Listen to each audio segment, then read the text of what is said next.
He's an avid traveler, backpacker, and he reads a lot of books. So he writes book reviews too. Um, and he's from New Zealand, by the way. Hey Frank, it's good to hear from you. It's good to see you. Hey Winston, how's it going? Good. So yeah, last time we talked online, you had some questions about demon possession and motivation and stuff. And can you elaborate on what you were trying to say? Yeah, okay, well, I'll try and put two kind of cases to you, which could be to do with motivation.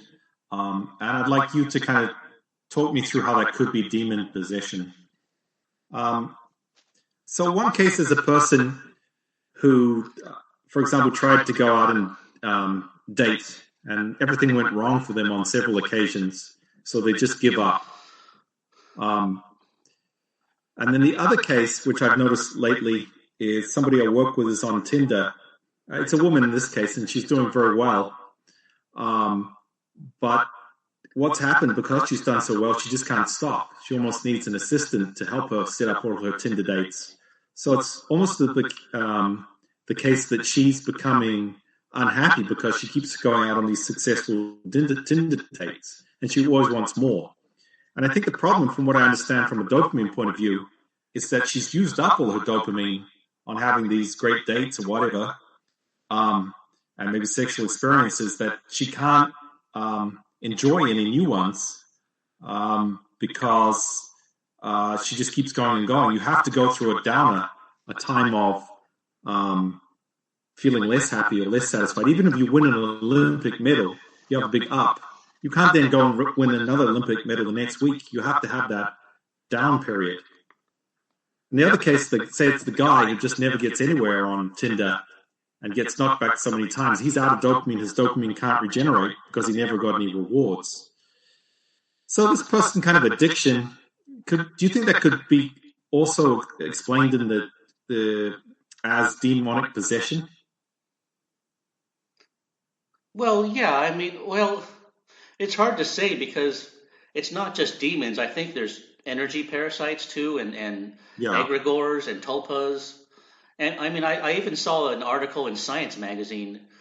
It might be Nature or Scientific American that says that there are mind parasites, but I think they're talking about bacterial mind parasites in the mainstream science magazines. So there's all kinds of parasites around us. I mean, there's billions of germs on your skin, for example, and there's parasites within you. So there's, and you could say that we're all parasites because we all feed on food to sustain us. But Right. but yeah, I do believe in the spirit world, and the more vulnerable you are, especially if you have some addiction or some weakness, the more like you get preyed on by entities, whether they're demons or archons or energy parasites. But you mentioned the dating sites. There is kind of a addiction in that it gives you this drama, like it keeps you like stimulated every day because you see all these new profiles and you go out on these dates, and so you have these highs and lows, like wow, this guy or girl is hot, and then you go out with them and then it ends up being a disappointment. Then you have lows and drama, and then the next day you meet another guy or a girl and you get excited. And so there's this up and down cycle of highs and lows, and that can be very addicting. So I think that's why some people are serial daters. They have this high and low addiction every day.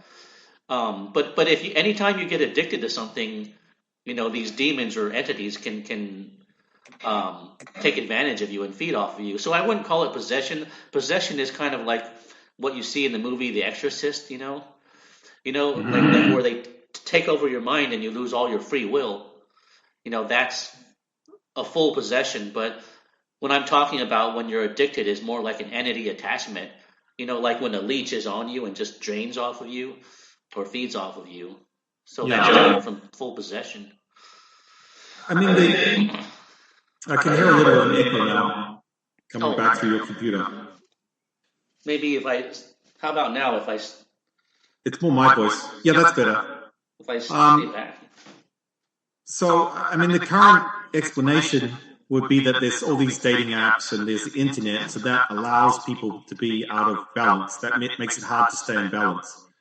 But of course, we don't realize before the internet and technology, people were out of balance anyway, because that's when people came out with all the demon explanations of why people are out of balance. It seems as a human, it's very difficult to be out of balance. We all blame the technology now for us, more people being out of balance and addicted to things, but it's always been this way. So, people always had like cleansings, religious retreats to try and get into balance. So I don't think it's as modern a thing as we think it is. No, I mean, people have always been focused on looks, but the thing is, when you have a dating site, it's almost all about looks, because you look at the screen and you see this woman or man, and if you're attracted to them, you click yes or no, on the meet me section of dating sites, you click yes or no on these profiles, and it's all about the image. So of course that's going to be shallow, because you're clicking yes or no based on the looks of whether you like them or not. Whereas in the past, before the internet, it would be face to face, and so there would be a certain chemistry, because the chemistry in real life between people is different than just the looks. And so there's a vibe and stuff that's more natural. But of course, but looks have always been a factor, of course, especially in America, because America's more hung on looks than Asia. In Asia, your looks don't matter as much as they do in America. I've really never used online dating. I think in Taiwan was probably one of the only times I have used it. And when I first got to Taiwan, and I met a girl online and went out with her, and she was actually quite nice. I went out with her about 3 or 4 times. But I stopped seeing her because I thought, like, in the first week, wow, there's going to be a lot of other girls, so I'm going to look for the perfect girl or whatever. And then after that, nothing happened for me in the next 5 months. I didn't meet any nice girls online. So I think the problem is online, you feel that you've got too many opportunities. Too many opportunities is bad. Yeah. I mean, I guess if you have too many choices, you get confused, and you start becoming really picky too. And when you're picky, it's hard to satisfy you. You're always dissatisfied. And so it's like everyone's spoiled in some sense, even if they don't know it. And so there's good and bad on the internet. And so even if you're not spoiled, the internet can still make you really picky. And I mean that's true for me too. But the thing is, I'm not that picky about looks. As long as someone looks sweet and cute, even if they're not that attractive, I still like them. Because it's the attitude that I look at. It's not just the looks. Mm-hmm. All right, I want to touch on something else that you mentioned about when you go to a new place. And you were talking about America just now, Las Vegas. If you go there and you've got plans, you need to do things in the first month. Otherwise, you'll get bogged down and get depressed. Can you kind of talk about your experience with that? Oh, yeah, I've noticed that. Like when you go to a new country, at first it's like a whole different world. Everything's stimulating and different. So it's almost like you're reborn in a sense. Mm-hmm. And so you have this excitement during the first few weeks when you go to a new country. And that includes America and Taiwan too. I mean, if you've never been there, everything can seem very interesting and stimulating the first few weeks. But the thing is, if you don't get the ball rolling after a month or two, and or you stay home too much, and that's when you can get depressed. And once you're depressed, it's like you don't have the motivation to do anything. You're stagnant. You don't have the motive to go out and make things happen or get into the flow of things. Like when I say get into the flow of things, I mean like you go out and are active in some way, whether you're involved in some organization, work or school or extracurricular activities or church or I don't know, in acting, when I was involved in acting, I had fun there, or in church or whatever, or or even sports or something. I mean, you don't have that, or going to meetup groups, the meetup.com groups. It's hard to stay motivated once you become stagnant and depressed. So it's hard to keep the ball rolling. I mean, when you went hopscotch. You have to to keep Las jumping. Vegas last time, maybe you did make some attempts to go out and meet people. You went down to the strip or something. I don't know. And if those things didn't work out, then you kind of would have got drained of your dopamine. I mean, you need some kind of reward. If you go out and try and meet people 5 times, and none of those times anything good happens to you, then you'll lose your motivation. You need kind of a hit rate. Yeah, that's true. No, I didn't try to do anything in Las Vegas. I'm kind of like Rock. When I go to the U.S., I don't expect to get any dates. So if you don't expect something, you're not disappointed. I think Rock has figured that out too.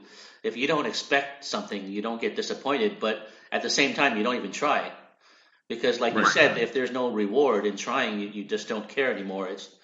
It's kind of like if I play basketball with Michael Jordan and I lose every time, I'm not motivated to keep on trying. Because there's no reward. But that's true. But I mean, I didn't try to get dates in Las Vegas. I mean, and plus I was busy trying to help my parents with all their errands and stuff and taking care of the house and all that stuff and all the bills and stuff in the U.S. But I think that if I was to get the ball rolling in America, I'd have to do it within the first month because once you get depressed, you're tied down. And then you lose that motivation to do anything or to get the ball rolling. But I mean, I would have to find my niche. Like if I can't get dates in Las Vegas, I would have to find some niche. Like for example, if I joined like an acting agency and I started getting roles like I did in Reno a long time ago when I lived in Reno, Nevada, I was involved in a talent agency, so I got to do roles and stuff and get involved in acting, and so that would be fun, and I would meet people. And I did have a girlfriend at the time. I mean, but I met her in a Wiccan group. Like Wicca is white witchcraft and stuff. So I did have a girlfriend from there. So it's like when you get the ball rolling, things can happen. Even if you don't have a girlfriend, you can still make some friends and stuff. But yeah, go ahead. Have you heard of when you move to a new country? They talk about the honeymoon period. Have you talked about that before? Yeah, that's what I mean. I mean, when something's new, it's stimulating, it's fresh. It's like you're reborn. You're reborn again because everything around you is all new and fresh. I think a lot of young people who move to Asia to teach English or whatever, they get there and it's all new and interesting. And, they meet other people from around the world and they can go out and drinking and, start learning a new language, and they're so interested in that. That energy attracts local people to them. But eventually, in that new country, especially somewhere like China, the bureaucracy and the lack of comforts you might have had in the US or somewhere else gradually start to kind of creep up on you, and you lose that honeymoon period, especially as you start to understand more things and realize sometimes you're getting ripped off or people look down on you for whatever. I mean, or people treat you differently because you're a foreigner. So I think that happens. And then when that happens, I think often people I've seen, people I remember from teaching with in Indonesia, they move on to Vietnam or something. But then you can only handle that so many times going and living in a new culture, except for it seems that Rock and Ladislav, your friend, they're exceptions. Those guys have been really phenomenal and gone to a lot of different countries and learned about it, many different places. But most people, they're kind of happy abroad experience seems to be limited to maybe 2 or 3 countries. In terms of not traveling, I mean living in 2 or 3 countries. And the older you get, the harder it is to go somewhere else. Yeah, it's better to do it when you're young because, that's when you have physical energy. The older you get, it's harder to move around a lot because you have less physical energy. And so you have to, exercise a lot like you do. I think you probably go to the gym and you run, right? So you can keep that or and you did some martial arts too before, I remember, in Taiwan. So if you keep that exercise going, you can have some more energy than an average person, especially as you grow older. So yeah, it's better to do that when you're young. I mean, it's not just physical; it's just kind of mental energy as well. And when you go through so much experience, sometimes you're just not really sure you can go through it again. Like I first went to China when I was 22, and I was really up for it. And then I got to Argentina when I was 26, and I was still up for it, but not as much maybe. went to Brazil at 32. When I finally got to Indonesia at 34, which is kind of the last country I really learned about and lived in, I was already I found it hard to like motivate myself to learn the language or, be really interested in it at first, because you just you get wiped out on learning new stuff, I think. Yeah, I mean, it can get draining after a while too. I mean, even when you're traveling and having fun and having new experiences and meeting people, you can still get drained after a while, and then you can start getting homesick too.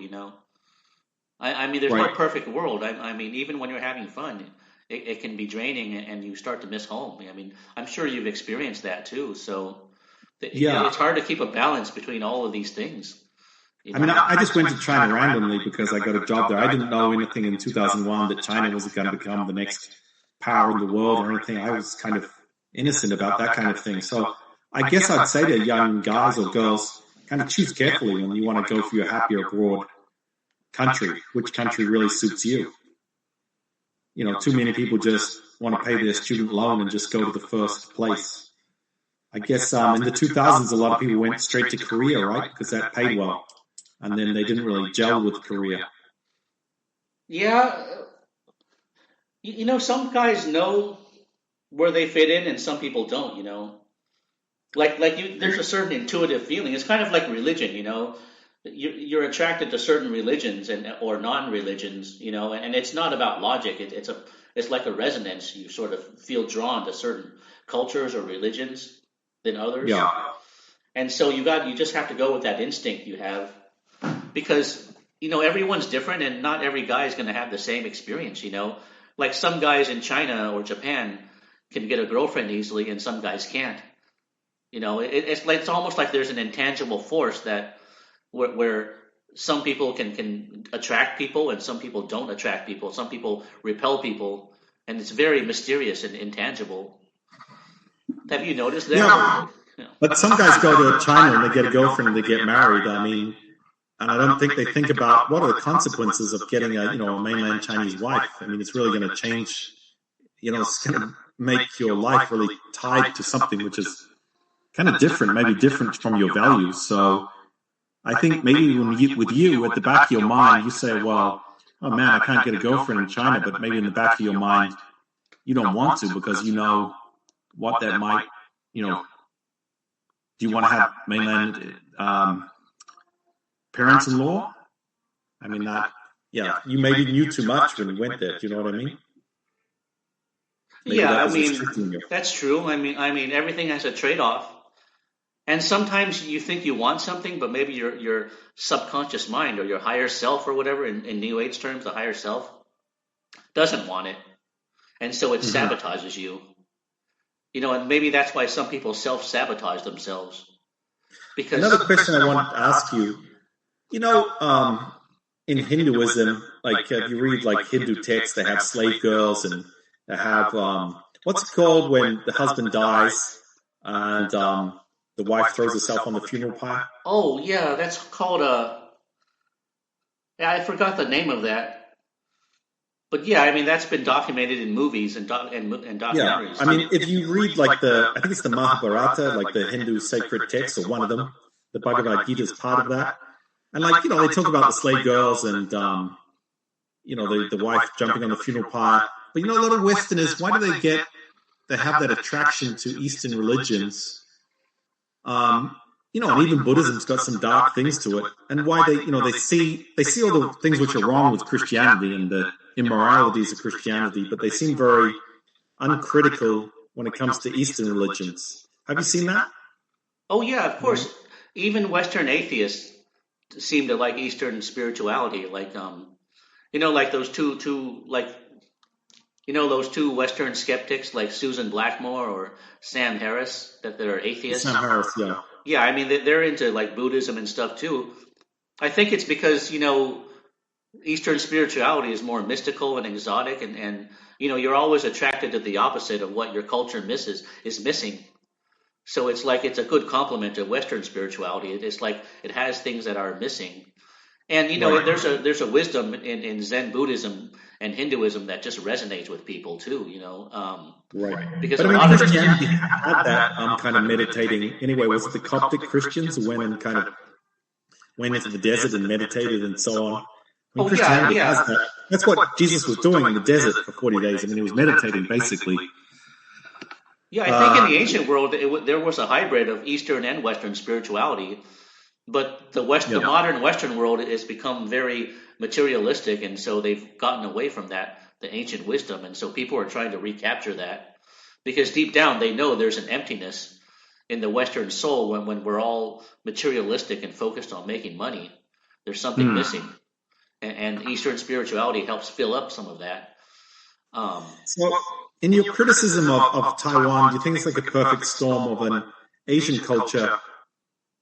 What's something I found very, sorry, it's a slight tangent, but something I found very, when I lived in China, is what I got sick of, not everybody, but, you couldn't really say, everyone had to be very positive about China. And everyone was a bit sensitive about China and not self-critical. And so when I moved to Argentina, it was refreshing that they're very self-critical. And, if a foreigner says something bad about Argentina, they wouldn't normally get offended by that. That brings other problems. But relating that back to Taiwan, in Asia, people don't want to be critical about their own, everyone wants to be on the same page and positive about the country and kind of read from the same hymn book or prayer book. This coupled with, Westerners who can be critical about their own culture, but can't be critical about non-Western culture. Do you think that's kind of a perfect storm, which has caused this toxic positivity about Taiwan that you hate so much? Yeah, is that question clear? Yeah, I mean, well, I'm not sure what your question is, but yeah, I think I sort of know. I mean, yeah, there is sort of a perfect storm in that sense. I mean, it's hard to explain. It's like the Taiwanese are in this comfort zone, and they're kind of insecure in that they want everyone to only say positive about their country. They don't take criticism well. And so when you're in Taiwan, for instance, and maybe in China too, and the people say, "How do you like our country? Isn't it so friendly?" They expect you to agree and say, "Yeah, it's wonderful. People are very nice and friendly here." They want you to agree with them, and it's rude not to agree. So almost everybody goes along with it and just says whatever they want to hear. And I don't like that. It's kind of forced. It's kind of like in the U.S. when I say, "How you doing, Frank?" and you're expected to say, "I'm doing great." Even if you're not, you still have to say that because you're expected to. And so, everyone conforms to that. But the thing is, I sort of see it as in being insecure because, like if America was really free and Taiwan was really friendly, people wouldn't need to be hearing it constantly or saying it constantly. Like I don't need to tell you every day, Frank, that 2 + 2 is 4, or that a tiger is stronger and bigger than a rabbit. I don't need to tell you that every day because it's self-explanatory, it's self-evident. If I have to tell you something every day, it means I'm trying to reinforce something that's not there. It's like I'm trying to. It's almost like a bad sign, Yeah. Have you seen, like, on the internet, I think it's fairly recent that they've got talks about toxic positivity now? And that's the thing they're discussing. Yeah, maybe you could frame one of your essays about Taiwan in the context of toxic positivity. There's nothing wrong with positivity if it's natural, but a lot of positivity is not natural. It's kind of forced, It's given with this plastic veneer, and that's when I don't like it, when it's forced out of me. A lot of Europeans that come to America have noticed that too, that there's too much toxic positivity. I don't like it when positivity it becomes a religion or a cult. It's good if it's natural and genuine, but once it becomes a religion, then it's something you can't question. It becomes like a cult pretty much. So it's just something else, which means that you can't be yourself, right? Yeah, I mean, is New Zealand like that too? I mean, people expect you to be positive and say you're doing great or just not as much as in the U.S. Right? No, I mean, people are kind of understated here. And people, when you ask them how they are, they say not too bad. Like they're kind of non-committal. Okay, no, so New you Zealand say, "Oh, I'm great," that's like too much here. So actually, I had it's more balanced than New Zealand is. I was with a couple of South Americans the other day, and they were complaining about New Zealanders, how when you ask them how they are, they say not too bad. They say, well, what does that mean? That means nothing. But here, people are more kind of understated. So people are not, I would say toxic positivity is not a big problem here. People complain here that the people here are just a bit, like they're polite, but they're not really, people here don't engage so much. Yeah, that's a problem in a lot of countries, It's just superficial politeness. But it's kind of that British thing. Yeah, it's that too. But I mean, it's also impossible to get deep or close to too many people. I mean, nobody has the time to be deep. I mean, everyone has to be superficial, unless you live with somebody or something. But even then, some people just don't like to talk about deep things. They don't like to think about things. They just want to go with the flow and focus on making money and stuff and going with the flow. Well, I think most people just want to feel good and, thinking about, for us, maybe thinking about deep things makes us feel good because we can really get to what's behind things. And that's what makes us happy. But I think we might be in a minority in that. Most people, they don't want to have to look at what's behind. If you're happy with the entertainment that's provided or what's going on in your life, with your social life, you don't have to look into these deep things. So, it's only people who aren't happy maybe who look into deep things. So, yeah, those people are rare. Yeah, I talked to some of my friends about this recently, and I mean, first of all, to be a deep person, you have to be kind of, dissatisfied, or I mean, kind of like you have to go through some suffering and be a misfit in order to want to live deeper. But secondly, I think, most people are connected to this some type of collective that we aren't. Like I talked to one of my advisors, and he said that, yeah, most people are. He agreed with me metaphorically that most people are connected to some type of collective, and if you're connected to that collective, you kind of, you don't suffer as much as a free thinker or a misfit does when you're connected to that collective. And so that's why, most people don't see the things we see or feel the way we feel. There's a woman I went to university with, and she's very smart and she's got a good job now. But she thinks because I kind of just read books and write stuff and so on, book reviews or whatever. I write different things like essays and so on, and she kind of just laughs at me. She thinks that's kind of weird. So a lot of people go through university and they have set aims, but they're not curious about a whole lot of different things. So I think in terms of being an intellectual doesn't mean that you're smart, doesn't mean that you're intelligent. It means you're curious about different things, and maybe not practical things. And I think, a lot of people think that's kind of in Western society, you need to hide that part of yourself because otherwise people think you're a bit weird. Yeah, and another factor I noticed is that if you're sensitive or something, it's harder for you to fit in. It's like there are forces out there that take advantage of you if you're sensitive. So I find that people who fit in the best are people that are not very sensitive to things. Well, I think, people who don't get drained by being around other people. If you're kind of sensitive or maybe more introverted, you put a higher stock on the interactions you have, so you get discouraged if they go wrong. I think a lot of people, they just, when they go out and interact with other people, they just push through. It doesn't really affect them. So, but I think that's kind of explained by introversion and extroversion. Yeah, I've noticed that. It's like I get affected by things that other people don't. You know? And I don't know if that's sensitivity or you're just on it, or just for example, like wavelength. My partner, she's going to go to a social event. She doesn't have to think about that twice. I mean, she'll go and she'll have a good time. But for me, I have to think, do I really want to go to a social event? And maybe I'll go and I'll have a good time, but it's kind of a big effort for me.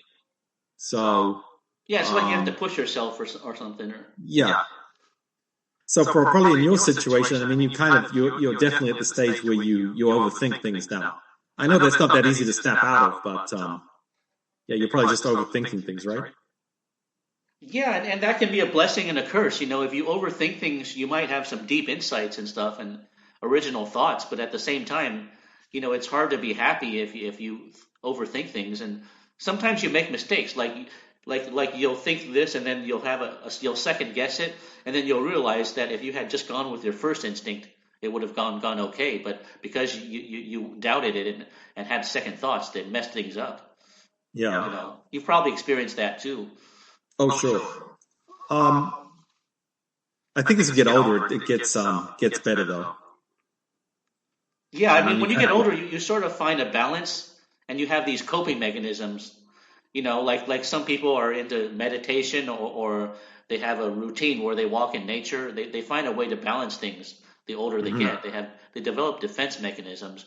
But when you're a kid, it's like you're overwhelmed and you don't know what to do. That's the worst time. Yeah. So I know your friend Rock is going to visit you there in Chai, right? Yeah, yeah, he's coming in tomorrow or the next day or something. Do you think there's a chance he's going to be able to convince you to go somewhere? Oh yeah, I mean, I plan to go to the Philippines after this, so Okay. I mean, once I'm settled in here and I do all my doctor and hospital checkups and everything and tests to Hmm. make sure my gallbladder and blood sugar and all that stuff is okay, yeah, I mean, then I don't have to stay here anymore. But I appreciate Taiwan more now because after being in the U.S., where everything was so expensive, you can't even go out to eat in the U.S. anymore without spending a lot of money, you know, and so you appreciate Taiwan because you can go out and not have to spend a lot of money, even if you go to a nice restaurant. You don't have to pay taxes or tips, Right. and that's really refreshing. I've never understood why the U.S. Makes it sound like it's necessary to pay tips and taxes when in Asia you don't. I mean, you've been all throughout Asia, right? I mean, are there any sales taxes at all in Asia, or they just don't exist? Or Um, sales tax. What do you mean? You mean tipping or sales tax? oh, both. I mean, like a sales tax, like when you buy groceries or you go to a restaurant, they don't add taxes to the bill. I don't think in I'm Asia. not sure. I mean, here they have sales tax, but you don't tip here. Oh, okay, so in New Zealand there is a sales tax. Yeah, as far as I remember, in China, in Taiwan, in the Philippines, I don't think there is a sales tax when I bought things in like in Yeah, the maybe grocery not. store. Yeah, now you talk about it, I can't even remember seeing the sales tax on a receipt or anything. Oh, you don't remember seeing a sales tax? No, Yeah. so I think maybe there's not. No, I Um, wonder how they can get a they don't need a sales tax in Asia, but America acts like, oh, without a sales tax, the government will fall apart. So America never explains these things. They never explain why they need a sales tax or tips, or why they can't have national health care. They never compare, to other countries. They always act like America's the world, and there's no need to compare because the whole world is inside America. It's very egocentric. So no one yeah. in America addresses these questions. Is the minimum wage in Nevada quite low? The minimum wage is there's a national minimum wage, which is really low, right? But then each state's got its minimum wage. Yeah, that's what I've heard. I mean, some people say the minimum wage is like $14, and I can't believe that. That seems high to me, but everyone says that's low. Because when I Hmm. worked in the 1990s, I mean, making $9 an hour was a good wage. Yeah, So I mean, I'm there's been really out of inflation touch with, since with then. what's a good wage now. But you should ask Rock about this minimum wage stuff. I mean, he keeps up with it. I don't. Well, I mean, the minimum wage here now is like over $22 New Zealand, which is probably, yeah, like pretty close to 14 US an hour. But the thing is, they keep pressing up the minimum wage, but like, for example, my wages don't go up relatively with that. So, for like people in my situation where we don't like got the wages not particularly good, but it's above the minimum, things are getting expensive for us now. Yeah, I mean, I heard But there's inflation everywhere. I mean, it's even affected Taiwan too. But a lot of Taiwanese restaurants, rather than raise prices, what they do is they give you less food. they make the portion smaller. Yeah, well, It's Taiwan fun. definitely has this less. When you compare Taiwan with China, I mean, the portions in Taiwan are a lot less. Oh yeah, yeah, yeah. I don't Hey, know how something else I was China going to affords to give so ask you much. about, sorry, about Angeles City. When you were in Angeles City, did you have like a cafe or something you could turn up? I didn't have to call anybody first or text anybody, but you knew some of your friends would be there. Oh yeah, Like you yeah. could I mean, just, there's yeah. because in Angeles City, there's only a few expat hangout places. So if you go there, the people you know will show up. Yeah, I think that's ideal for a lot of men. You know that show in the 80s in the US, Cheers, where you could just turn up to Oh the yeah, bar and yeah. your friends would Cheers. be Yeah, I there. love that show. I mean, the problem, I had that in Shanghai. There was a bar I could go to, and I just knew that there would be people there and that was like a lot of places in China, because, well, Shanghai, there's a lot of bars for foreigners, but in the smaller cities, there'd be one bar for the foreigners. So, you'd go on the weekend and you'd see your friends. You wouldn't have to call them or anything. Of course, a bar's not ideal because you might get drunk or whatever and have problems with alcohol, but, and also, when I was in Argentina, there used to be a hostel I could turn up to and see people I knew. I think a lot of guys, that's an ideal circumstance for them. They can go somewhere, see their friends, but they don't have to commit to making an arrangement and just turn up and casual and have some good conversation and leave again. And the way Western society is now, like, everyone's busy. You can't just, there's not a place where people are just hanging out. People don't just hang out because they're busy. So, yeah, I mean, I miss times in my life where I had that kind of situation. You know what I mean? Yeah, I mean, it feels cozy, and there's like this certain camaraderie because Yeah. you need that familiarity of people that know you. Yeah, I mean, you definitely don't have that in Jai, right? No, I mean, not unless you belong to a social clique or yeah, I mean, I don't know. I haven't gone out to bars and clubs to feel that out, but maybe if you did, you might. I just haven't gotten into the flow of As things. far as I know, in Jai, there's not really a foreigner bar or anything like that. Well, I heard there was, but I don't think a lot of people show up there, and even if they do show up. I mean, they don't. The foreigners in Taiwan don't seem very social to each other, is what I heard. Mm-hmm. But it really depends on yeah who you meet. But yeah, a lot of foreigners in Taiwan told me the other foreigners aren't that social. It's Yeah, the kind only of time I really met people in Taiwan um, was when I was, just kind of traveling down the East Coast, Hualien and Taidong. Ironically, I made a couple of friends. Well, when I was up in Alishan, and then we hung out down in Chiayi, and I met, but they weren't Taiwanese. There was a guy from Hong Kong and a girl from Beijing. But you had to be traveling to do that. yeah, and you meet people when you're traveling that are the same as you. They're backpacking or hiking or mountain climbing, and people that like nature tend to be pretty confident and secure. They're not the typical person that lives in fear. Right. When you're living in fear, you don't go out and travel and backpack or camp or go hiking or something. I mean, people who live in fear aren't usually very active. They're kind of at home, kind of afraid of the government or the Yeah, they're on police. high alert. Yeah, I mean, people in paranoia are kind of in their own shell. It's kind of like fear porn. They get off on fear, and it lowers Yeah. their vibration, and they don't even know it. Yeah, anxiety is something which it just intensifies, and once you got it, it's hard to solve. It is. And did you know? I think I told you this, but in Taiwan, you don't have to wear masks anymore outside, but everyone still wants to wear them. It's like they're addicted to that fear. Yeah, And that's but kind of even sad. before COVID, people in Taiwan wore masks, and in China too. Like, it was about the pollution or having a cold. That existed in sort of Northeast Asian culture before that. Oh, okay. So it was like compatible with their culture. But yeah, Americans, they don't like wearing masks, and if they don't have to, they don't want to. They won't Right. take it off. Probably the same in your country too. I mean, nobody likes that. I see the odd person in a mask. It seems to be like the people I see in masks now, they're the kind of people they like wearing. Some people like to wear a mask, I think. Yeah, I find it's hard to breathe for some reason, but some people can breathe in them, I guess. I I don't mean, know I how. hated it, especially at work. I mean, it made everything really difficult. Yeah, but I do find that most people in North Asia and probably in the U.S., I mean, they're kind of, they kind of like, they're kind of used to living in fear. And I think if you live in fear and you're kind of narrow-minded, it makes you more cliquish, which means you're not as open to talking to strangers.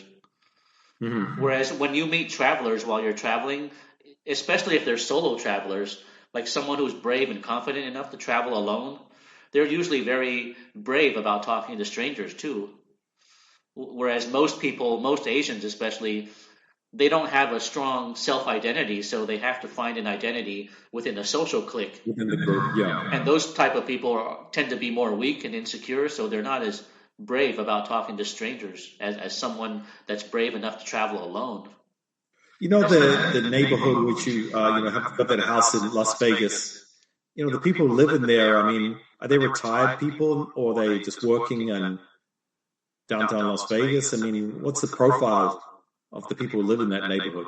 Oh, that's just a standard neighborhood. It's just, I think most people there are married and they're just raising a child. And, the people look like they're in their 30s or 40s or Okay. above, maybe. So it's just a typical, nuclear family. I mean, there could be some single parents too, um, but I think in the suburbs, when you live in a house, they tend to be stable families because, usually, only stable families can afford to have a house, not a single parent usually, Yeah. unless they're making a And why lot did of the money. parents like choose to live in that area? Um, oh, my parents, I think it was just an investment because when they Mm-hmm. bought the house in 2013, the housing prices in Nevada were at a down dip, in a Right. downward slope, and so that was a good time to get in to buy a house because once the real estate market is in that down spiral, it's coming right back up. That's when it's the good time to invest. And you know how Chinese are, they don't like to keep their money in the bank. They keep it in properties and real estate. That's how they Yeah. invest. And Rock is sort of like that too. He doesn't leave money in the bank. He puts it in condos and stuff.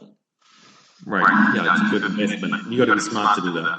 Yeah, I don't think I'm smart in that way, but I think that's how a lot of Asian people do it, and Rock Mm-hmm. does too. I mean, Rock's mentality is a little bit Asian, so he thinks like that too. Yeah. Where's Ladislav right now? Yeah, I haven't talked to him in a long time. He's either in America or the Middle East because in America he's taking care of his mom or something, and so he doesn't travel as much. Plus he's older and he doesn't have a lot of energy as much. Mm-hmm. So I think Ladislav is in the U.S. a lot, but he could have traveled somewhere. No, he does take trips sometimes to Asia or wherever, but usually he works in the Middle East. I don't know if he still does In Saudi because in the Arabia. Middle East, if you have a government contract, they pay you very well. But the thing is, Ladislav is not frugal. He gives away a lot of money to girls like in the Philippines that ask him for money. So he's Mm-hmm. not a frugal guy who saves money and uses it wisely. So he Right. tends to, yeah, lose his money once he makes it. You know, although the Philippines is cheap, it sounds like if you don't have your head screwed on, it can be like a bottomless pit in terms of giving away your money, right? Yeah, because, it's so easy to meet girls and most of the girls you meet are going to be really poor and they're going to start asking you for money because, oh, I need this or I need that. They have all these excuses why they need money. And so you get requests a lot. And people like me, I mean, we're used to it. So we just tune it out and just say, oh, maybe I'll help you next time when we meet or something and hang out together, but I'm not going to like, if I'm in a different country, start sending money to different girls online or something, even if I know them. I mean, unless, like I've known them a long time, and they've been a Mm-hmm. really good friend for several years, then I might help them sometimes, but not if I don't know them very well. No. But yeah, people like Ladislav will are more generous. They're going to give a lot.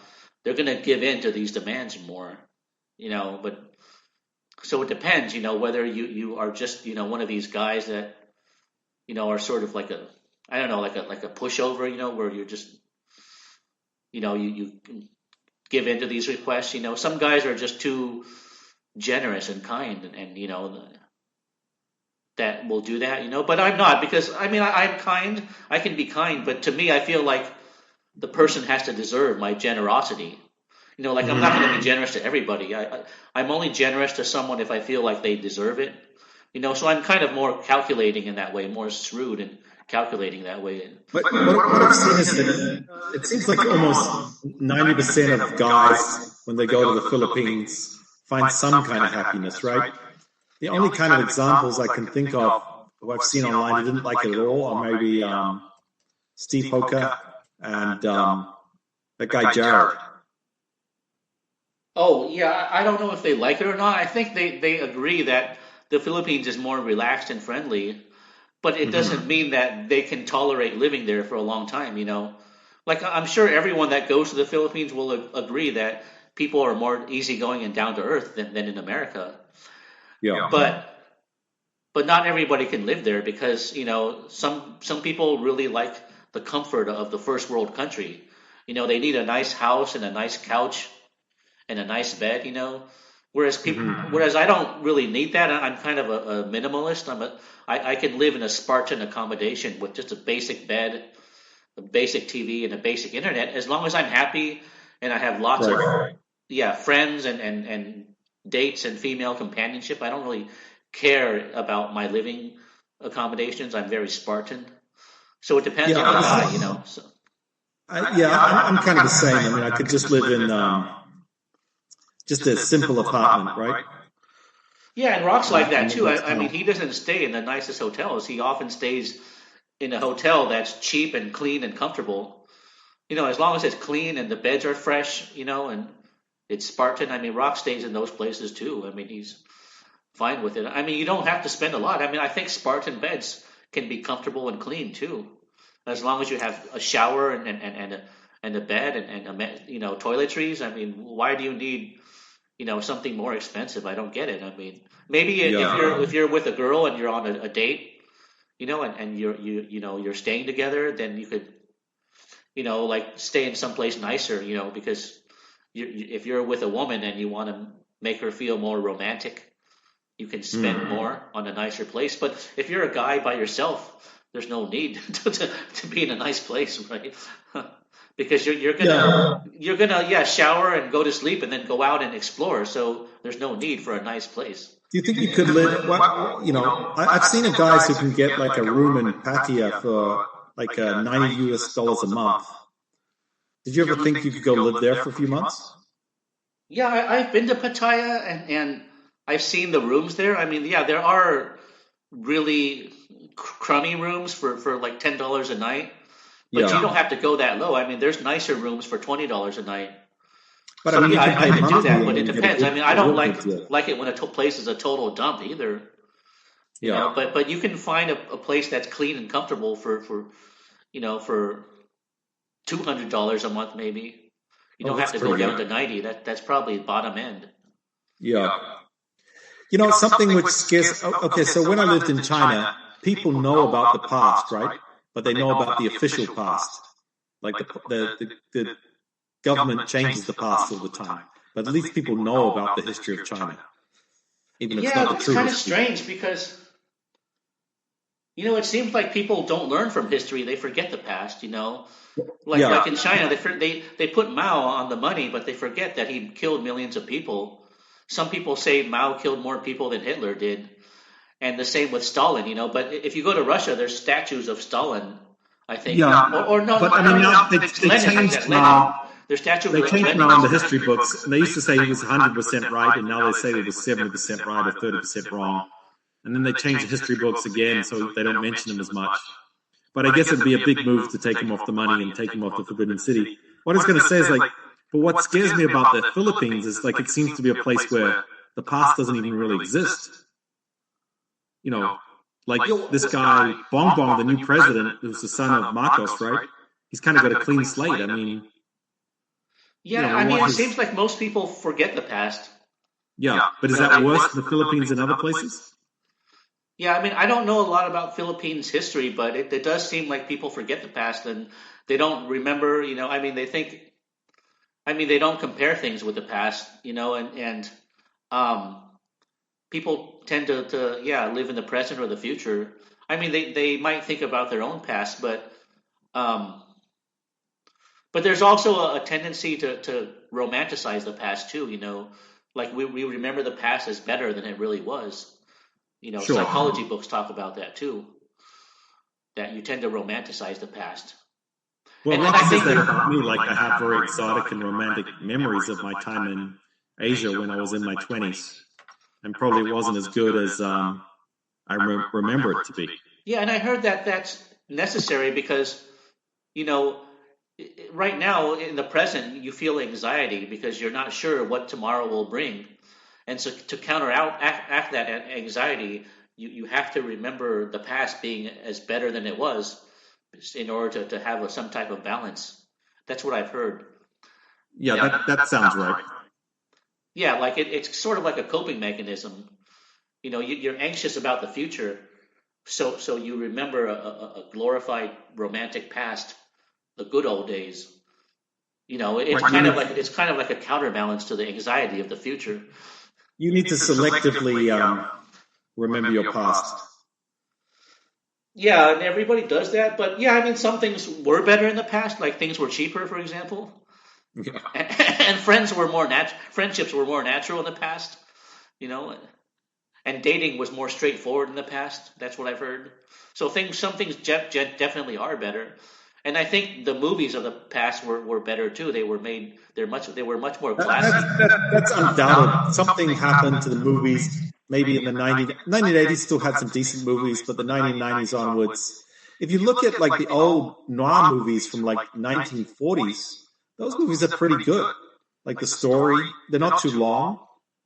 Yeah, and the directing And was a work of art. yeah, the director didn't have all the technology, but they made a very beautiful movie. The story's good, like realistic, and the acting's good, but the actors aren't too important. Yeah, and the characters were more likable too. Yeah, like the script writing was good. Yeah, when I watch the movies from the 1940s and 50s are much better than they are today. I mean, that's the movies today, like they're just kind of rubbish. Yeah, they look like a video game. I mean, they don't even look like a real movie. I mean, And like if you everyone watch those looks John fake. Wick movies, I mean, he's just shooting Yeah. everyone like it's a video game. It's not even like nothing even matters. It's like a circus show almost. Like nothing Yeah, but matters. You don't care that's what about people anybody in respond to modern these days, movies. I think. In modern movies, you don't care about anybody or anything. I mean, No. even if you watch that new Avatar movie, I mean, it looks like a video game, and there's no emotional investment in any of the characters, and it's It predictable. was, You know what's going to happen. It's very you predictable know, too. they put a silent movie on in the theater here, and they had a live band play with the silent movie, and it was a German movie from, yes, from the 1920s. So it was 100 years old. And it was, I don't know if you've heard of Faust. Of what? Faust, it's like the guy who drinks the potion of youth. Oh, you mean Faust? Faust? Faust, yeah. The guy who Yeah. makes a bargain with the devil? Yeah, so that was that movie from the 1920s, and it was a silent movie. Yeah, I know that. And that was like it was very scary, the movie. I mean, very emotional. And that's 100 years old. So I was much more involved in that movie than, the other night we watched a rom-com with Reese Witherspoon and Ashton Kutcher. I was just waiting for it to end.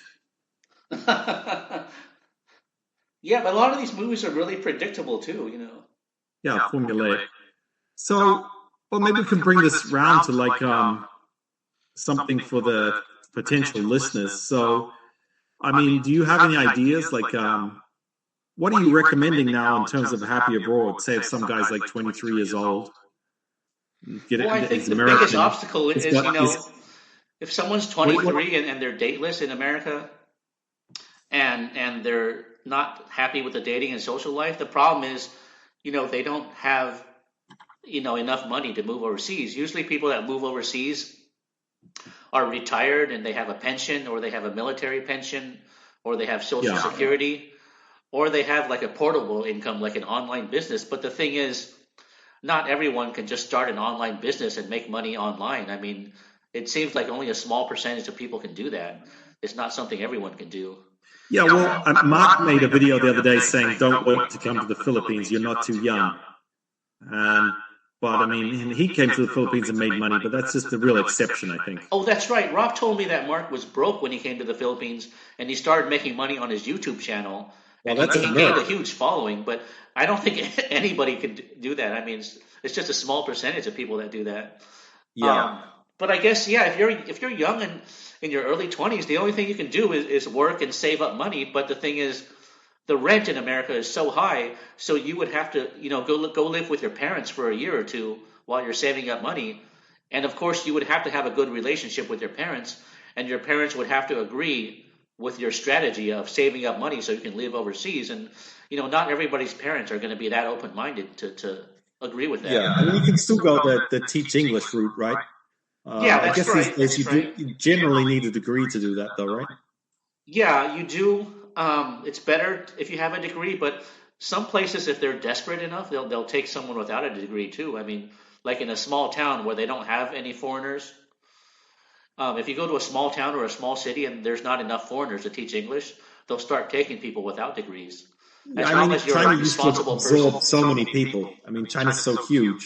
It could absorb so many people to go teach English there, but it's kind of tightened up. I don't know if Vietnam's still a good place to go. Yeah, Vietnam's a nice country, I heard. I haven't been there, but everyone says it's really nice. But the thing is, I mean, you're not going to make a lot of money teaching English, so you have to Well, like it. Vietnam, for a while there, the money was decent. Oh, it was Um, okay. But the thing is, people that Thailand's teach not good. English claim that they don't like it that much. So I don't know if you've done that before, because still there must be some positives and negatives that Yeah, are sure. not. I mean, it's a temporary solution. I mean, unless you really want to be a teacher, you don't want to do that forever. But it's a temporary solution. Uh-huh. But I mean, people tend to complain about it. I don't know. I mean, if you're teaching English and you have nice school, I mean, you have nice staff and nice kids, I mean, wouldn't you enjoy it? Or Yeah, but that's a big if. a lot of these things depends on who you're around, the vibe of the place. Right. I mean, kids, whatever culture, or are not easy to deal with, really. Yeah, maybe especially today. But I would imagine in Asia, the kids are more humble and obedient, right? Yeah, but then sometimes I guess you're teaching them and you're trying to get them to speak English and they never speak, so they have that kind of passive aggressive problem sometimes. Yeah, I guess so. But as long as the kids, are enthusiastic and they like you, and I don't know, I think when you teach English, the other teachers, if they like you, they might set you up with someone they know, or something. Oh, sure. I mean, I think that's probably, apart from being a job, it's a good way to meet people as well. Because you've got the local teachers there and they can, introduce you to their friends. Yeah, you've got a social network made for you there. Yeah, but like you said, I mean, it's not something everyone can do. It's only if you have a certain personality type. Yeah, it's a lot of energy to expend, right? Oh yeah, I mean, I taught English in Moscow for a while, and I felt like it was draining because I can't talk that long. If I talk for an hour straight up, I feel drained afterwards. Yeah, I you're don't know just if up other in, people feel that way too, but I mean, yeah, you're up in front of an audience and, yeah, and then they also, they're just kind of interested in you because you're a foreigner. They ask you kind of personal. They can make you feel uncomfortable sometimes. You know what I yeah, mean? I They mean, I would ask you like, imagine. I mean, I didn't feel very comfortable as a teacher, especially when people were looking down on me. They thought, oh, what's he doing here in our country? And I don't know. It depends on how confident you are and how sensitive you are too. well, I think teaching is a great job for somebody who just speaks a lot naturally. Yeah, yeah, it depends on your personality type, but so everyone's different. The solution is custom made, but if you're someone in their early 20s, I guess, and you're in America or New Zealand, I guess the only way you can go overseas is yeah, by teaching English, or you work in your country and save up money for 1 or 2 years, and Hmm. you'd have to like live with your parents or something, or live in a very low cost rent environment in order to save up money, but your parents Right. would have to agree with this arrangement. That's the I only think way to sometimes jumpstart you don't realize it. Sometimes there's some scholarships available to go study overseas. but often those get snapped up by very motivated people. I mean, Oh, you have to be a some of the straight A happier, student to do that, right? the happier abroad guys are already kind of slightly discouraged, right? Yeah, But they're aren't there people a lot looking of for work new at lease in home life. jobs nowadays, or remote jobs, or you can get, or There are a lot of remote jobs. I'm not sure if they're, but you still have to kind of report to the office every now and again. oh, okay. I guess it depends on the company. I mean, that would be ideal if you had a remote job or a work at home job, or Yeah. some type of portable I mean, income or something. I I've mean, heard lots of stories there. Like my partner was telling me there's a Chinese woman at her work, and everybody else has COVID's over, gone back to work in the office, and they still haven't seen her, and she hasn't come in yet. So who knows? Maybe she's in China. And then we had another friend from Peru, and she said she was going to go on holiday to Peru to work online there. And they put a special, they asked her what address she's going to be working at. They put a special software on her computer to make sure that she was at one address in Peru and not moving around when she worked remotely. oh, So, okay. Jeez. companies aren't always completely flexible on it. I've got another friend who's got a job. He works remotely in another city, but he has to fly into his office every 6 weeks. So Yeah, you just have to work with what you have, or I don't. companies will be okay. Like here in New Zealand, they say, "Oh, I'm going to live in Australia. Can I work remotely?" They'll be sure, okay. They'll probably be okay with that. The time zone's not so different. That's something familiar to them. But if you say, "I'm going to go live in China," I don't know. They might not say yes to that. And then you've got to and then if you go work remotely in China, you're going to have a lot of issues with, you have to have a VPN, but because Google's blocked basically in China, but your VPN might stop working or something, and it's not that easy necessarily. Yeah, but I would imagine if you prove that you're a really good worker and you have a good relationship with your manager, that they can cut you some corners or something. Right. But people like Rock, for example. I mean, he said that when he went to Taiwan, he was able to get a job working in a bank. I mean, can anybody do that, or was his case a special situation? Or But didn't he? Wasn't he? He was studying in Taiwan as well, right? no, I think he studied in England, in He London. studied his like MBA in Yeah, England. somehow he was lucky enough to get a bank job in Taiwan. I mean, Well, didn't he I do don't like know, an exchange? maybe. He was studying like a semester in Hong Kong as well. Yeah, I think so. So he had like good stuff on his resume in terms of Oh, okay. I yeah. thought maybe higher forces were helping him or something. Sometimes that happens too. Like you get Sure. opportunities because some higher force is helping you out too. Well, definitely. Like I think loads and loads of guys when I was in China ended up getting good jobs in China. But I don't know if that's happening anymore. So Rock explains it that the '90s that was possible in Taiwan. That's not necessarily possible now. Okay. So his case was unique. It's not like something that anybody could do. Well, I mean, not everybody has an MBA. Do you know what I mean? Yeah, and working in a bank isn't something for everyone either. I mean, I don't think anything is for everyone, right? Basically, what you want to do is you want to give hope to the happy abroad thing. Don't you want to give hope to the guys kind of down and out and just getting nowhere? I mean, you'd like to give that kind of guy a ray of hope, right? Yeah, but I don't want to give false hope either. Sure. You do need some money to go overseas, but the thing is, I'm kind of idealistic. I'm not that practical like Rock is, and like most Asians are. So, I don't see things that way. Plus, I grew up in kind of a sheltered family, so so I don't always relate to everyone that's out there. And I'm kind of idealistic too. I'm sure you know that. You've noticed that. Right. So, so yeah, I don't have always the best practical solutions, but I'm just going with what I know and what I've heard. Yeah, sure. Yeah, I still think happy abroad. It's a good option. I mean, it would be good to be kind of put together some kind of guide. There are guides out there, but what you need before you go.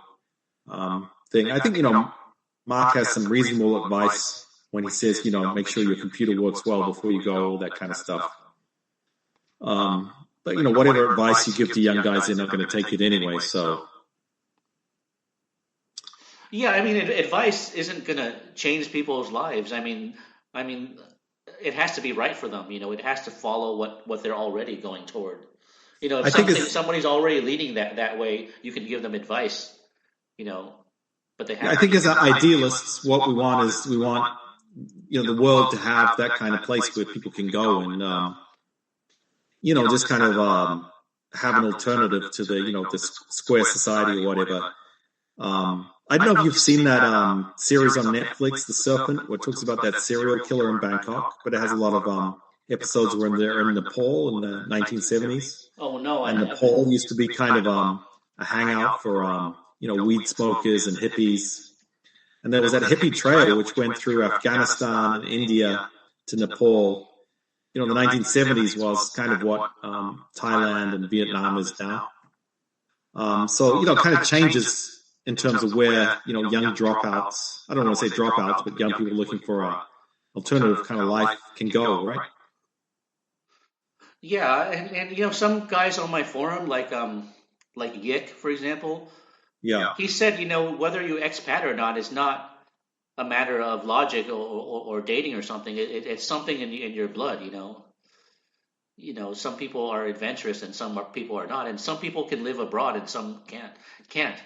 That might be the problem with Steve Hoka. It might be that he wants to live abroad and solve his problems, but he can't because he's just not an expat type of guy.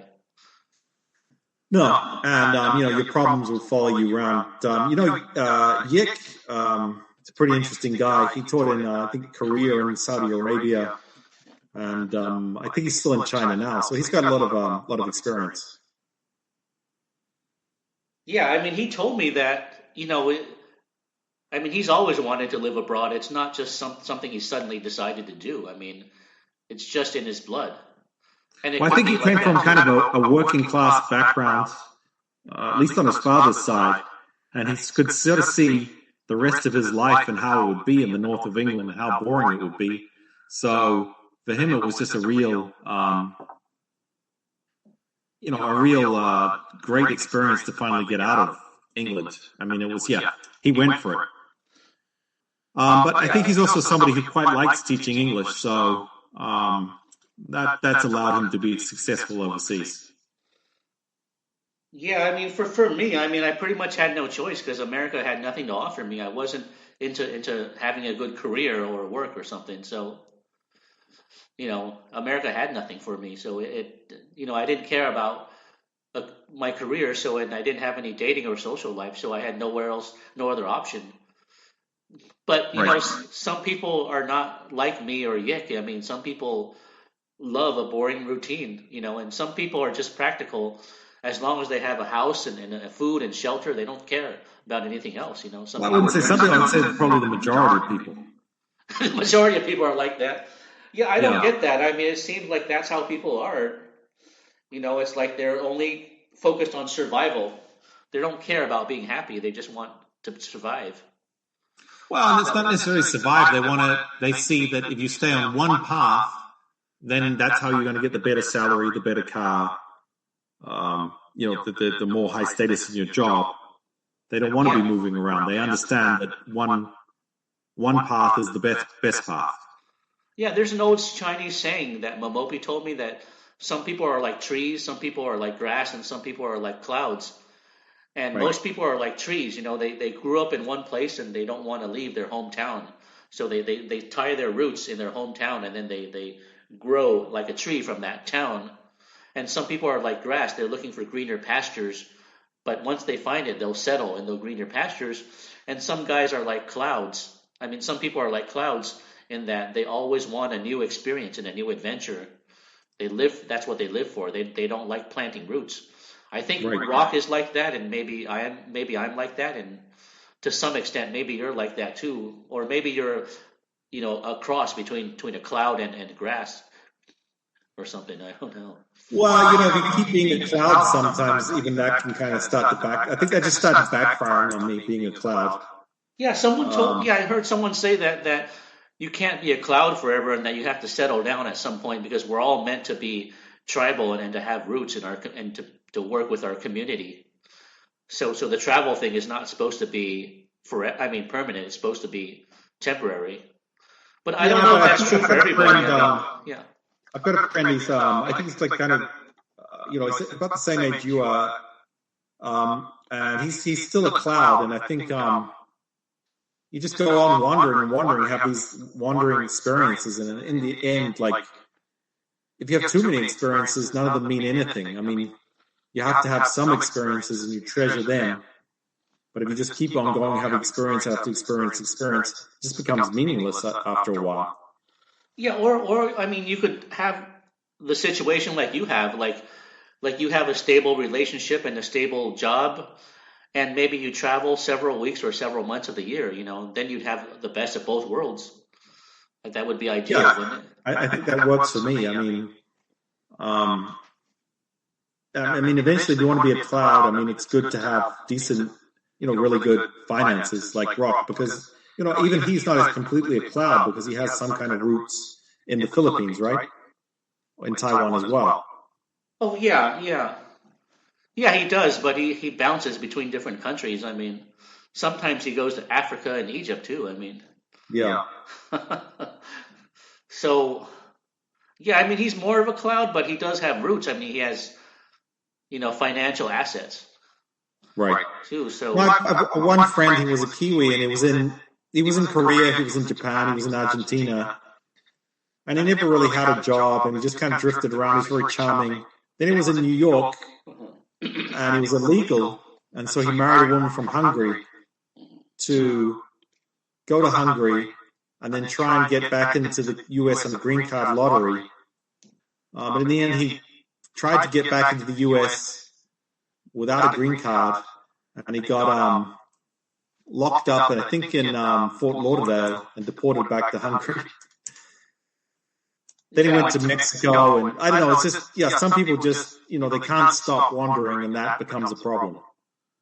Yeah, those are the cloud types, and that's why I like TV shows like Doctor Who.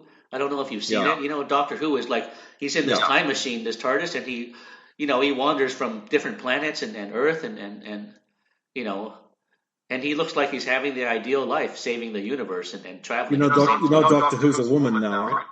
Oh, yeah. Yeah, I don't know if you've seen it. I don't know why everyone knocks the new Doctor Who, the female Doctor Who. I mean, I saw a few episodes, and it wasn't as bad as people say. I mean, it's not great, but it's not that bad either. I mean, it's still watchable, and she is somewhat cute, the woman playing Doctor Who. So. I haven't seen Doctor Who in years. I think my nephew watches it, so maybe I'll have a look. Yeah, but I mean, a lot of movies and TV shows do show that adventure lifestyle anyway. So that is, like an escape, because we all dream of that. Yeah, you got to learn to live vicariously to a certain extent. Yeah. By the way, I talked to another friend, and he told me that in theory, even someone like you or me, who's not rich, could be like Rock. What he told me is that if you were able to borrow a lot of money from the bank, for example. I don't know a lot about loaning money from the bank, but he said if you could get a lot of money from the bank, what you could do is use that money to buy different properties, like the condos in Asia that Rock buys, and then you could rent out those properties, and then with the cash flow from renting the properties out, you could pay off the mortgage pay off the loan from that bank. Well, sure, but the thing is that like with anything, you need a lot of knowledge to be able to do that. Yeah, but is it possible in theory to do that? I don't know, like $1 million and said, hey, go buy some properties in Asia and make money. We don't have the knowledge to do that. Maybe we could get it, but it'd be a steep learning curve. I mean, but that's why you would have a friend like Rock to tell you how to do it, to advise you.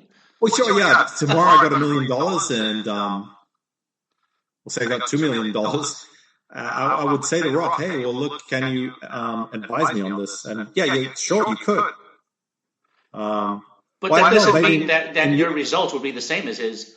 I heard if you followed and did everything Warren Buffett does, it doesn't mean you get the same results. You can't just follow a formula, right, like that. Well, I mean, you've got a higher, if you follow somebody who's been successful, you've got a higher rate of success than following somebody who wasn't successful. Yeah, that's true too, but I don't think life works like a formula. I mean, like you could do everything Rock does, but not get the same results too. I mean, Oh, sure. um, You've never thought of buying somewhere in the Philippines? a condo? No, I mean to me that sounds so risky because the condo could break, or I could get scammed, or if some problem happened, I don't have any recourse or protection. But I don't know. I mean, when Rock does stuff like that, he gets away with it. I'm sure he has problems, his share of problems, but I mean, I Well, yeah, think he he did makes more money because than he loses. one of his condos in Florida got kind of destroyed. Well, not Yeah, destroyed, yeah, but I think yeah, like that. I mean, but no, but the U.S. that's why you need a diversified portfolio.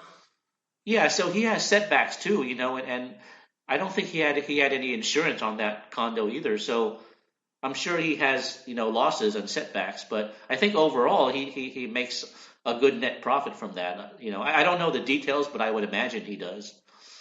Right. But I mean, isn't that the hard part? I mean, you have to have the capital to begin with. But I heard Sure. that you can get that capital by borrowing it from the bank. But I don't think the bank. Well, I mean, if you have a good credit history, maybe it's possible. But I don't think just anybody can borrow $1 million from the bank, right? You have to qualify somehow. Well, no, I mean, yeah, you have to. Well, often you have to have like a job and say I'm Yeah, earning yeah, this much money, and then if you've got a job, you can't really travel to Thailand to look after your condos. yeah. It's an oxymoron. It's an oxymoron. So, um, you have to prove that you can pay it back Right. to get a loan. Or you could, or not a million. I mean, couldn't you borrow $100,000 and then start investing it in real estate or Well, I mean, condos? in your case, yeah. I mean, if you've got kind of collateral, you could. Oh, but somebody would have to sign as what is it, a guarantor or something? Yeah, you can't just turn up to the bank and say you've got to show them that you own a house or something. Oh, okay. Well, You've I got don't to own show the them you have house, but I equity. have a good credit history. But I mean, but I don't think that's enough. Yeah. No, you've got to show them you've got equity. I mean, Oh, that's right. Yeah, you got equity. Okay. Yeah. So nothing's also, that I think it's easy. got I to be mean, something. You got to be something you're interested in doing. Otherwise, you won't do it properly. I yeah, think but I mean, that's how did someone like Rock get the jump start he needs? He needed well. to get all that capital. Well, I think in his case, now I don't know this for sure, but I think his father is kind of financially kind of literate, and he learned some stuff from his father. So that's how he kind of got started, I think. And also, Okay. he probably had a good ability in it as well. And also, I think Rock's interested in these things. So that's something he'll study. Just he finds it interesting, the property market. Yeah, yeah. Whereas I'm not really interested in the property market. Um, I'm just like it's something everybody does, so that's why I Yeah. sometimes think So about it. he's good at what he does. It's not like Yeah, any random person can just be good at it. I mean, you have to be good at it. right. I mean, you have to have a knack for it. I mean, do you think your dad knows about financial stuff? Yeah, yeah. I mean, he's practical and realistic. I mean, my dad's not practical at all. I mean, he's not really interested in money stuff. So I learned a lot from him, but not really about that kind of thing. Yeah, but the thing is, I'm not really a practical person, so I don't know if that's for me or not. Yeah. I mean, and plus, it seems like sons are different from their fathers usually. Yeah. For some reason, they go a different path. If you read the biography or watch the documentary about the Rockefeller family, it says that John D. Rockefeller's son could not make any money in investing like his father did, even though he tried. So you could have all the best advice in the world, it still doesn't work for you. Maybe Angelo will be the financial genius. Yeah, yeah, maybe. Then that'd be ironic, huh? Right. It's like my parents are practical and I'm not, and then he is, and it's like a yin yang balance or something. Yeah. Well, yeah, I mean, but you should think about what you want to invest in the future, I guess. Yeah, well, I don't know. I mean, I don't know anything about investing. I mean, I could invest in stocks or mutual funds or real estate, but I mean, I don't have a lot of cash. to do that. I mean, I have some cash, but I use it as a nest egg. Yeah, I mean, I hope you can get back to the Philippines or whatever, because that story about the crucifixion and the guys getting robbed. I mean, that story was very, very entertaining. So, yeah, that was in San Fernando. It was back in 2011. Because you stay in Taiwan, you're not going to. I don't know. You're not going to have any interesting experiences and write any interesting stories, right? No. I mean, Taiwan is not a place where things happen. It's kind of like sterile and stable. But you have, when you and Rock went to Taiwan, not Taiwan, sorry, Thailand. The trip reports were pretty interesting. Oh, Thailand. I'm sure I'd have stories in Thailand too, but I was only there a few weeks. But I mean, yeah, I'm sure if I was there a long time, there'd be some stories too. But yeah, that's what makes things fun when you have stories like that. Yeah, even if sometimes they're negative, you learn from them too. Yeah, isn't New Zealand kind of like that? It's kind of sterile and kind of like a routine. Yeah, it's sterile. Not too much interesting stories. Yeah, but you have beautiful nature and stuff. Yeah. Yeah, beautiful nature and so on. Go hiking and stuff. Yeah, sometimes I get through kind of the Latin community some interesting stories, but no, in general, it's just kind of quiet and your relationship is kind of stable. I mean, it's not like a drama or anything, right? There's no drama in the relationship. But I don't really enjoy drama in a relationship. Like if you had like a love triangle and drama, then that would make your life interesting, right? Yeah, but I had kind of I don't. Some people enjoy drama in relationships. I don't really enjoy it. Yeah, you don't seem like the type of guy that looks for drama or something. No, if you're with some women enjoy drama, so I'm not really. I don't really enjoy that. Yeah, neither do I. But I guess if you have it, it makes you feel more alive than if you have. Yeah, it makes you feel more alive. You definitely don't feel sleepy. Yeah, otherwise. Yeah, I mean, if you don't have a relationship or any drama or adventures, then you're almost like living as a monk. I mean. Right. Exactly. Hey, Winston, it's 11 here, so I'm gonna probably go to bed. So anyway, it's been a good chat.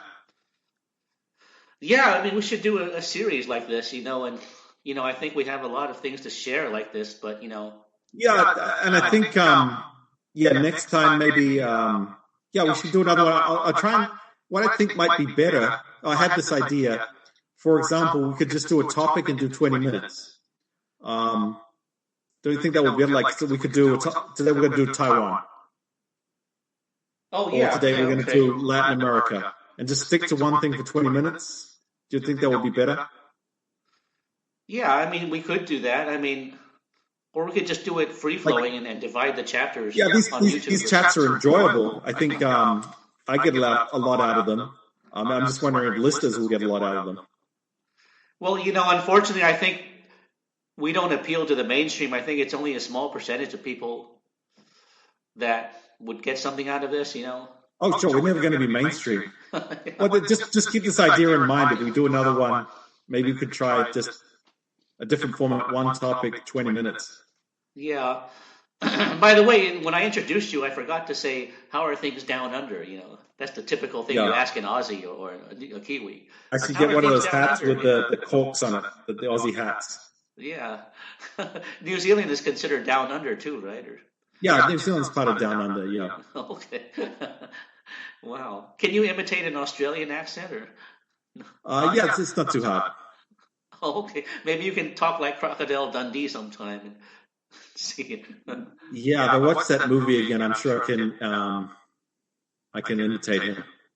Yeah, or tell some Kiwi jokes or whatever. Yeah, okay. Well, maybe we could do one. We could do a one podcast on New Zealand and Australia. We could do that. We could, but I don't know anything about it to contribute. I mean, I wouldn't have anything to say. Yeah, I would just ask a bunch of open-ended questions, and that would be it. Yeah, you could ask a bunch of kind of slightly naive questions. Yeah, I sound kind of naive sometimes with my questions, don't I? Kind of like, kind of like somebody that's sheltered and naive, and I come across that way. Yeah, but that could be funny as well. Yeah, well, think about it. You could have, okay, you could do Taiwan, and then you could have Rock, me, and somebody else. I don't know, like Momo P or something. And you could do another country like the Philippines and have Rock and somebody else. Oh, Momopi, I haven't talked to him for a long time. I don't know if he'd be open to doing that. I could try to find his contact and ask him. Have you met him in person, Momo P? Oh yeah, 2 or 3 times in Los Angeles. I did, and also in Taiwan. I did. He's a very practical guy, like Rock. Yeah, it's funny though, quite funny. And you could do one on like South American. You could invite Roberto. Oh yeah, well we could. I don't know if he's open to doing that. I mean, he's never said, but yeah, maybe. Yeah, we'll see. All right, man. Yeah, happy birthday is tomorrow, right? Yeah, no, it's the day after tomorrow or something. Okay. 49?